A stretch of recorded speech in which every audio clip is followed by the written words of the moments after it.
Hello guys, আসসালামু আলাইকুম। কেমন আছেন? আশা করি ভালো আছেন। আমিও ভালো আছি। আজকে রান্না করতেছি লাউ দিয়ে মাসকলাই ডাল। আগে প্রথমে তেল দিলাম, তারপর পেঁয়াজ কুচি দিলাম। পেঁয়াজ কুচি দিয়ে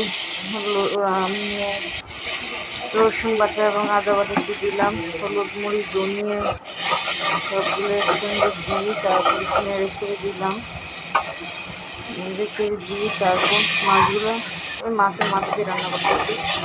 মূলত মাছগুলো ঢেকে দিলাম। তারপর আবার নেড়ে ছেড়ে দিলাম।